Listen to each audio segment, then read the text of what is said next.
Hey everyone, Tarekith here, and today we're going to be looking at the Dave Smith Instruments OB-6 polyphonic analog synthesizer. It's a 6-voice analog synthesizer. As you can see, I have the desktop version. I'm not really a keyboard player. I use push for all my note entry these days, so the keyboard version wasn't something I really needed. Although I do kind of want to come back to that a little bit at the end of the review because there were some things about the module I didn't quite expect after using it for a while. As most people know, it's a pretty expensive synthesizer. I mean, you're paying for, a fully polyphonic analog synthesizer. There's not a whole lot of these days, at least not on the cheap end of the market. It sounds amazing.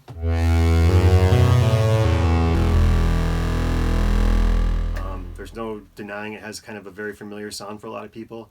I'm not a fan of 80s music whatsoever, but for some reason, when I first heard the OB-6, it instantly grabbed me with how it sounds. It just has this nice, warm kind of evolving sound to it that for some reason just really struck me.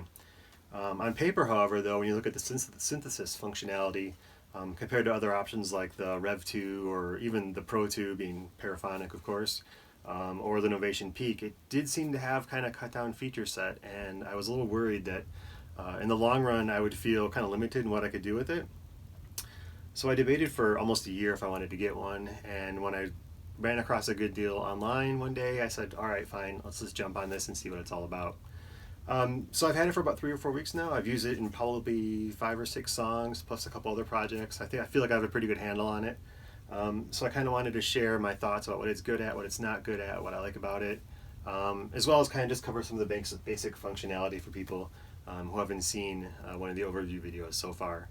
I won't go through a whole bunch of sounds. There's tons and tons of sounds on YouTube or videos on YouTube right now. People are going through all the factory presets or all their custom banks, so it's pretty easy to get an idea of what kind of sounds this thing is capable of. So I won't do too much of that, but I'll do a little bit as we go through the walkthrough. So anyway, I think probably the first place we should start is the front panel. Let's kind of look at the architecture and see what it's capable of. I'll talk about the sound tower editor as well, and then we'll kind of wrap things up with some general overview of what I think about it. With that, let's dive in. Okay, so here we are zoomed in a little closer on the front panel so you can see what's going on. Overall, I think the layout's great. It's pretty easy to find your way around. The labels are pretty easy to read. The module actually has like an advantage here compared to the desktop. The desktop kind of follows the original Oberheim methodology of putting the knob labels above the knobs, which would make them harder to see. And it also has those blue lines going across the front panel, which is in keeping with the more traditional Oberheim look, but I kind of find a little slightly confusing to look at compared to the desktop version. In terms of synth architecture, this is a VCO-driven synth, not DCO, so these are actual voltage-controlled oscillators. You do have to calibrate them. The way it's implemented basically is there's a temperature sensor inside this, which you can see the temperature. It's 40 degrees C right now inside. And there's a table stored internally for every 1 degree C change that stores your calibration value. So as you get this unit, when you first get it, you have to calibrate it, and as you continue to calibrate it, it fills in that table more and more and the accuracy improves. I do still have a little bit of drift that I didn't quite expect, needing calibration at least once a day still after 3 or 4 weeks of use, and a lot of previous calibrations. So it's something I'm keeping an eye on, but for the most part it's not really an issue. Before I start, I just run the calibration routine. It takes like 45 seconds to do. It's not a very long process at all. So back to the VCOs. You have 2 VCOs per voice. VCO1 is continuously variable from sawtooth through to square with pulse width modulation. You can get total silence at the extremes. VCO2 is slightly more flexible in that you get continuously variable wave shapes from triangle through saw to square wave. And again, pulse width modulation. And you can detune VCO2 by quite a bit. One thing that's interesting about the Dave Smith instruments is the frequency settings for the VCOs are actually in semitones, displayed on the display here. So if you want to do offsets and fifths and things like that, that's pretty easy to do.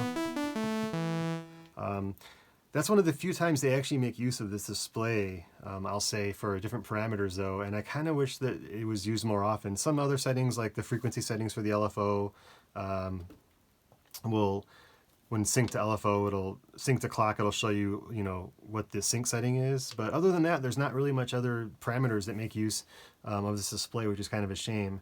One thing I will point out is if you look down here between this bank and the program buttons, you'll see a little light come on. You see the little LED right there? That's the stored value in any patch. So if you're trying to deconstruct a patch, you can twiddle the knobs to see what that particular value was stored at. It's a little more finicky than other companies have implemented this. Like I know some Korg has this on some of the earlier Electribes and things like that. You have to go really, really slow sometimes before it'll actually show up that little dot.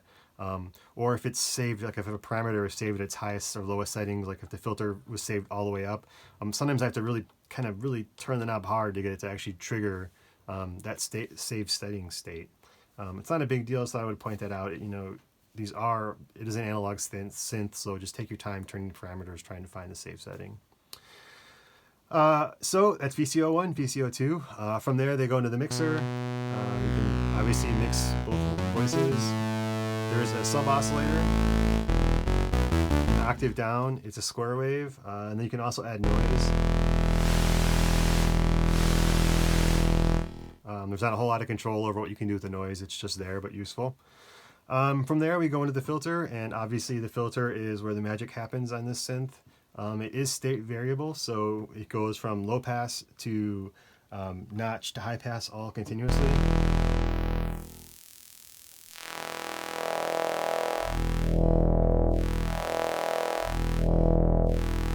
And of course, this is what gives this synth its sound. This is the Oberheim filter that everyone talks so much about. The filter can track the keyboard either half or full, and there's also a bandpass mode that's separate from the low pass, notch, and high pass. Although there's some interaction we'll talk about there later. You can't overdrive the filter. It's not possible. So even if you turn the mixer parameters up all the way, the filter, you know, can't be overdriven. In use, I haven't really found it to be a problem. This synth definitely will get distorted and dirty if you want it to. There's a built-in analog distortion that does amazing things to your sounds. After the filter, we have two envelopes. The first one is hardwired to amplitude, or they call loudness here. You can choose to have it triggered by velocity with a positive negative polarity amount. There's also another envelope that's routed to the filter, and these can't be changed, although as I'll talk about, this filter envelope can also be used for some other things in the cross-mod section, but it's always hardwired to the filter if the amount's on anything other than 0. Other than that, we have one LFO, one global LFO. A few different wave types here: sine, saw, reverse saw, square, and a random. It can be synced to the clock, as I showed earlier, up to 32 bars, all the way down to 30-second triplets. One thing I like about this synth is that a lot of the parameters are kind of limited to very usable ranges. You don't, get crazy. You're not going to have a 64th LFO and things like that. If you wanted a super fast LFO, obviously you could, just take the LFO sync off and change it. Let's see.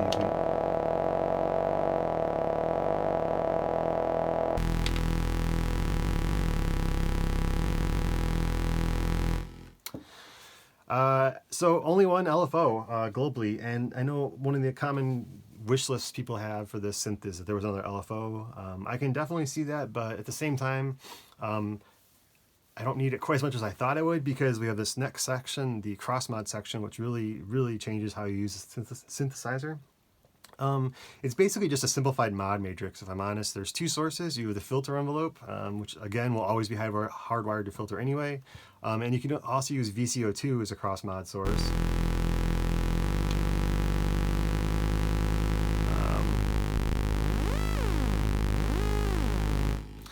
Some crazy sounds that way. Destinations are VCO1 shape, VCO1 pitch, VCO1 shape, pulse width modulation on VCO1. Filter frequency, filter modes, you can actually change the filter types as you play. And then the last one's kind of special in that it'll actually let you cross-modulate between this first filter knob, where you can choose between low pass, notch, and high pass, and the band pass setting. So you can actually use, in a way, all three of those at once in some really weird, unique kind of sounds. To make this more useful, obviously, like I said, if VCO2 is a mod source, you can turn off keyboard tracking, so it'll oscillate at a fixed frequency. And you can also turn on low frequency tracking too, for slower speeds. And obviously if you turn low frequency off, it goes right up into audio modulation and things get kind of crazy. Another useful thing too is the aftertouch control. There's a separate section just for aftertouch, positive, negative amount. Mostly the same parameters that you can modulate with the LFO and the cross mod. VCO 1 pitch, VCO 2 pitch, LFO amount, your amplitude, your filter frequency, and again the filter mode to basically sweep this knob like this. It works great. Push 2, which I use, has excellent aftertouch, I think, so it's a very easy way to quickly set up another source to make your patches more expressive. There's also a detune setting. Here, let's...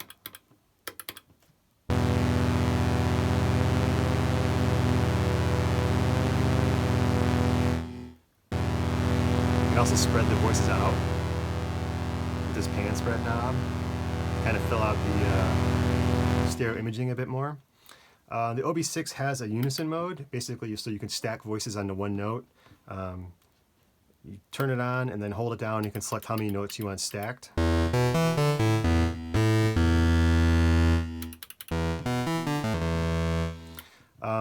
It's useful to note that this is used in conjunction with the pan spread. If your unison voices are odd, so 1, 3, or 5, you'll have one voice straight up the center and then the other voices pan to the sides. If your unison voices are even, then both sets of voices will be panned to the side and nothing's in the center. So you can kind of control your imaging a little bit that way with more flexibility than you would expect. You can also do the wheel bend range for a pitch wheel, as well as key mode, and then there's a separate control for program volume for each program volume. They do let you drive this synth very hard. Even though you can't overdrive the filter, it is possible to distort the outputs, so this comes in handy to kind of tone things down a little bit to keep things from getting out of control. There's a master volume over here, and then there's also 2 digital effects. Interestingly, they did a kind of cool way of keeping the full analog signal path. If the effects are off, it's full analog all the way through. If you turn the effects on, then it actually creates basically a send, internal send, where it taps the analog signal, sends it to digital effects, and then blends it back in with the analog signal. So your signal isn't going fully in digital realm, only part of it is based on the amount setting. Like I said, there's 2 effects, effects processors, excuse me. We got delays, bucket brigade, kind of a dual digital delay. There's a chorus, which sounds amazing.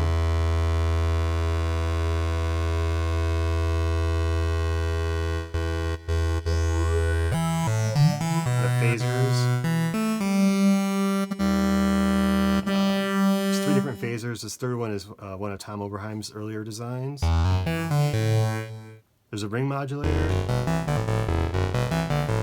And you can turn off key tracking for the ring modulator for some kind of weirder clangorous tones. There's a flanger. 2 flangers, actually. Those are all the effects in the effects processor 1. Each effect only has 2 parameters, basically, usually for things like modulation effects, flanger, phaser, chorus. The first one's the speed, and the second one's like the regeneration amount or the feedback amount. And you can also sync these to clock. The second effects processor has some more options here. We have the same ones. We have the different delays, chorus, the phasers, ring modulator, both the flangers. There's also 4 reverb algorithms. Let me turn this off.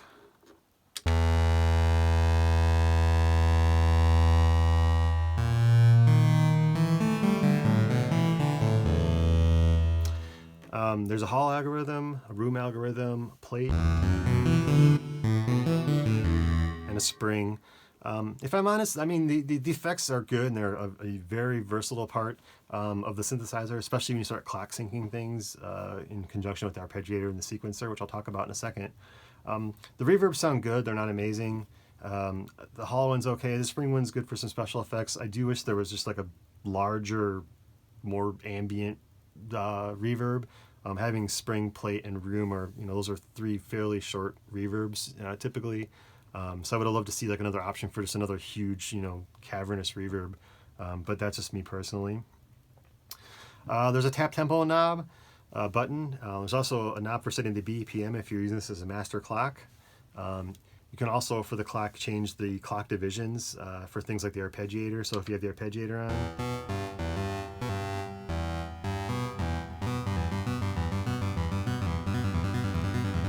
and that applies to the sequencer as well. The sequencer, actually, let me back up to the arpeggiator really quick. There's only a few options: up, down, up and down, random, and assign, over 3 octaves. It works fine. It's pretty basic, but not much else to say about that. The sequencer actually doesn't look like much, but it's one of my favorite functions of the OB-6. And it was probably one of the biggest reasons why I went with the desktop module over the keyboard version initially. You can have it's got a built-in 64-step sequencer, which is pretty basic. I mean, all you really do if you want to enter sequences, hit record and then play notes. And you can see the note step count go up. You can apply holds and rests and things like that. But that's about it when you're done. You can change the clock speed.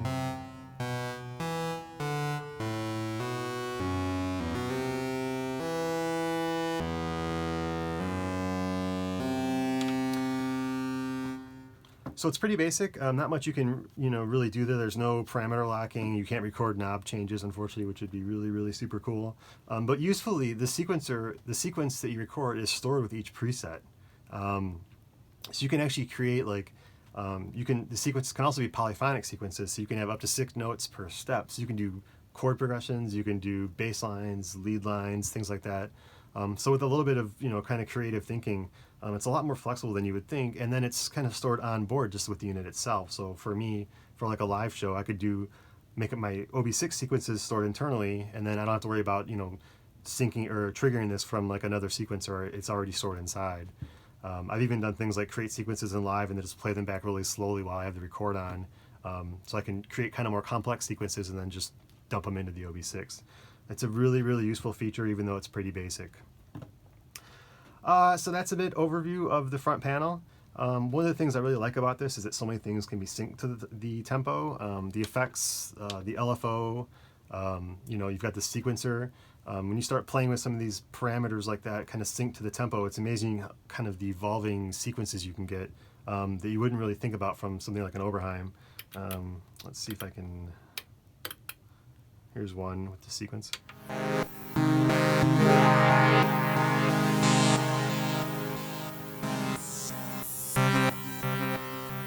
So you can see I'm playing chords. It's at the half, so it's kind of longer sustained chord sound.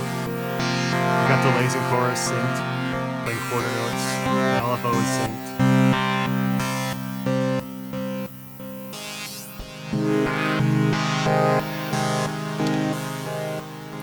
So you can have some really nice, cool, evolving sequences built right into the unit that would fit perfect with like more beat-driven music. You don't have to be doing just ambient and kind of evolving textures and things like I like. The knobs themselves feel really solid. I'm not a huge fan of the actual knob shape and kind of the hard plastic they use. I like softer knobs in general, but the pots feel pretty solid. The case feels solid. I didn't know what to expect with these buttons, to be honest, but they feel solid. I don't think there'll be any problem with that. The way you store patches, there's 500 user patches and 500 factory sounds when you first get it. And to save a patch first, or to navigate patches even, you hold select. This is your bank select. So you have 5 banks. So I would go to bank 1. This is your 10 select. So let's see, 130. And then finally, if you want to select whatever patch with inside that 10 in the 130s, you just press another button that way. So pretty easy to do. There's other useful features like when you're writing, you can compare to the previously saved preset before you overwrite it, so you don't overwrite something by mistake. There's a manual mode, which basically disconnects all the preset settings internally. What you see is what you get. The knob settings are exactly what's working, which is useful if you just want to pull up one sound and kind of design things in real time. You have portamento with hold. There's one more feature here. Portamento with rate. This hold feature actually is really useful in that you can play chord. If I get a sound pulled up, let's see. What do I want to do?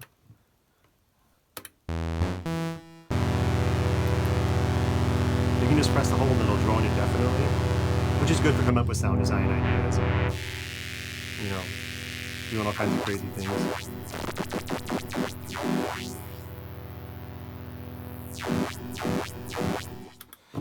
So I've actually found that useful. I just released a song the other day where I had been playing acoustic guitar through a looper and then doing kind of background washes in the background. And I would just play a chord and press the hold button, and then it would kind of just drone indefinitely in key with whatever I was playing, which was kind of cool.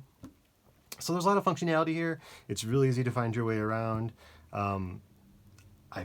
It took me less than a day or two to know where everything was, and instantly now I know exactly what to grab. The cross-mod section especially is one of those things on the synth that I think takes some time to kind of really understand the depth of what you can do there. I mean, you can modulate not just one of these parameters, but all of them or combinations of them. You can modulate not just with the filter envelope, but also with VCO2 if you want, or in different combinations. One can be positive, one can be negative, things like that. So combined with the fact that the filter is continuously variable and the oscillators are continuously variable, I mean, there's a lot of scope here for some really evolving sounds and a lot more depth in what you can do with this than you might first think when looking at, on paper, what the capabilities are. Especially if you have some kind of controller that transmits aftertouch, that's just another layer of complexity you can add to your patches for either performing in real time or programming in a sequencer if you need to.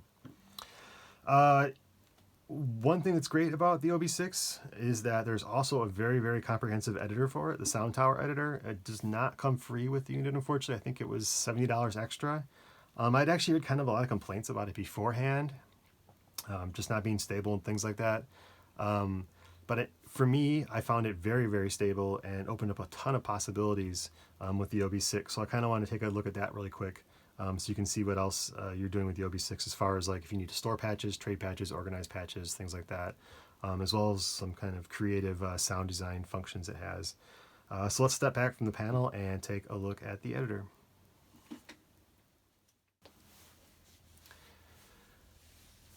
Okay, so here we have the editor. This is the Sound Tower editor. Like I said, this is another, I believe, additional $70 purchase. I did find it really useful though, so I wanted to take a quick look at it here in the video. I'll be honest, I don't really need this screen here, this whole front panel layout. I don't need to recreate that. Like the whole reason I bought a hardware synth is to tweak the knobs themselves, but I like the fact that you can organize your banks and things, your factory banks and your user banks inside the synthesizer. One of the first things I did when I got this, got it home, unboxed it, loaded up the editor, and had it running in the background while I was playing the patches. And every time I found a preset, like a factory preset I liked, I just stored it into a separate bank, which was great because now here in this user bank 4, I've got like 100 of my favorite factory presets, and then I could initialize all the other user banks for my own sounds, which is really useful. I don't need all the factory sounds in the first 5 banks because they're duplicated in the second 5 banks. So the editor is great for that. It's easy to copy and paste your patches. Has what they call like a phantom bank here. As you're working on patches, you can add them to this kind of fake temporary bank and then send that bank to anything else. It's really easy to back up all your user banks. It's pretty quick. As you can see, it doesn't take a very long time to grab all the presets. There's 500, so that's only the first 100 right there, but it's pretty speedy. We also have this librarian, which is really useful. So again, you can change different program types. One of the things that's kind of interesting about the programs and the presets here in the editor is that, as you can see, there's actually names for the presets, even though the display itself doesn't show you this, as well as not only names, but also you can change the category too. It's got different categories. And again, this doesn't have any effect whatsoever on the hardware unit because there's no way to sort by these or see these, but that data is stored in the presets if you need it later on. What else do we have? One of the things that's kind of cool is this this morpher program, and that what you can do is you can take 2 different presets and morph functionality, morph parameters between them. So you could kind of randomize the parameters. You can say it'll generate a list of like 4 or 5 different. You can see you can change the which parameters will change between different presets. There's also program genetics, which is kind of cool. So I can take this program and this program, and it'll generate. I can choose to mix the parameters by. It'll create like a whole bunch of presets that mix both parameters from the first 2 presets. I should probably pick different presets to show this. It kind of randomizes the names too based on what characters you were using. You can get a whole bunch of presets that are morphed between different parameters from those 2 patches. You can mutate them. I don't know the specifics of all of them, if I'm honest. And then there's just full kind of randomization. You can create a list of completely randomized parameters with randomized names. most of which probably won't make any sound. But what I found most useful is this morph one. If I take two different sounds I like, and I can choose morph, and it'll generate like a whole bunch of variations on those two sounds, which are generally in keeping with the original kind of vibe and intent of the first two patches, but not always. Just kind of scrolling through this list of 100, you'll find quite a lot of variety.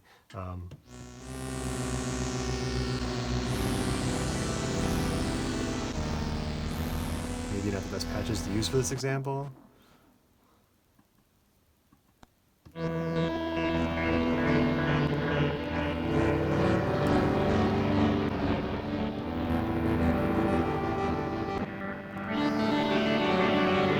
Of course, when I try to record it, the examples aren't quite as extreme as they normally are. But another thing that's great about this is that you can actually exclude parameters or that you don't want to randomize or you don't want to be affected by these morph things. So if you want the VCOs to always stay at the same pitch, you can just turn those off and say, don't modulate anything or don't morph anything, that's turned off. And you get more depth here as well, too. So overall, the editor is a lot more useful than I thought it was, especially for kind of program management and creating your own banks. This kind of morph and mutate functionality is great for coming up with your own sounds. You can just kind of randomly do this over and over again. You get something you like, and then just hit write on the hardware unit to save it to your, the unit itself. It's not free, like I said, $70, but for me it was well worth it. At least even just for the bank option to create my own user banks and organize patches and things. It's much easier to do in the software than from the hardware itself, just copying things around. So anyway, kind of a quick overview of the Sound Tower editor. Like I said, the voice page, I don't really need that much. The banks page is great for copying and pasting patches among banks. Or sorting by categories, things like that. The other thing I forgot to mention is the sequencer. You can actually edit the sequences you recorded or create new sequences for the presets. So if you've recorded this 64-step long sequence and you've got one bum note, there's no way to actually fix it from the hardware itself. It's all or nothing. You either start over from scratch at the beginning again or keep it the way it is. Or you can fire up this editor here and you can actually fix individual notes to correct them if you need be. So that's it. Let's kind of leave this view and talk about my general thoughts on the OB-6 and wrap things up. Okay, so that was a bit of an overview of how the synth works, how it's laid out. We talked a little bit about the Sound Tower editor too, things I liked about that, things I didn't. Overall thoughts on the OB-6. It definitely sounds like an Oberheim. I was a little concerned before I bought it that it would have kind of be sort of a one-trick pony. And in some respects, it's kind of split 50-50 on that. Everything you do with it sounds like an Oberheim, but it sounds so amazing, I don't care. That's honestly what I bought it for, was that amazing sound. There's also a lot more flexibility there in terms of cross-mod. I didn't realize how much the cross-mod could affect the things you make on the synthesizer. Also just the fact that so many parameters can be tempo synced. So I can create these nice evolving sequences and make more percussive sounds and percussive loops out of it than I thought. On the other hand, it also really excels at those kind of long evolving pads. The fact that, VCO2 can be set as an LFO going really slow, and you have the options with the cross mod with VCO2. Both VCOs are freely continuously variable between the different wave shapes. Obviously, the filter is state variable. So you can tweak a lot of things and maintain like a really nice sense of fluidity as you use it. Kind of on that note, one of the other things I didn't really expect per se, but another benefit of it being kind of rather more limited synth architecture is that most of the knobs are just basically one function only. They just do one thing. So it's very quickly to design sounds and tweak sounds. You can instantly grab what you're trying to tweak. What you see is what you get for the most part on the front panel. And where it's not, like I said, they've got different knob modes implemented where, you have pass through and jump, and it changes how you interact with the knob. So for sound design, I often set it for jump, like I said, just to quickly dial in sounds, versus for live performance, I can set it to pass through. So I don't have to worry about, any weird jumps in sound as I switch presets. So for me, it's been a much more playable synth than I expected, even though I only have the desktop version and I don't have the keyboard version. I mentioned earlier I kind of wanted to touch on that again because it's actually surprised me. I didn't think I would really want the keyboard version, but now that I have it, there's been definitely times where I kind of just want to sit at the synth itself and just play with sound design. I mean, it's not a big deal for me to hook up push and route it through live to the synth. It works great. I still get very low latency for what I need, and there's no problems there. But that kind of one-to-one interaction, I didn't realize how much I missed that from the days when I owned like a virus keyboard and things like that. So I would probably still go with the module version, but I think if you're a person who likes to just kind of sit down at one synth at a time and kind of just have fun playing it, I would give serious thought to maybe spending a little more for the keyboard version. In terms of build construction, I mean, it's built like a tank. The knobs are really solid. In the past with things like the Tempest, I kind of thought for the price that the build quality was a little bit of a letdown. The knobs felt kind of wobbly and things like that. I don't at all feel that way with the OB-6. It's super solid. I have no problems gigging with it and feeling like it could handle life on the road. In terms of how useful I find it, it's a sound that I still bond with instantly whenever I start playing with it. There's been so many times that I've been working on designing sounds or writing a song or something where I just kind of start laughing because I can't believe the sounds I'm getting out of it. It just sounds amazing, and it really grabs me in a way that a lot of other synthesis options haven't. And that's still something I really can't quantify. I don't know why that is.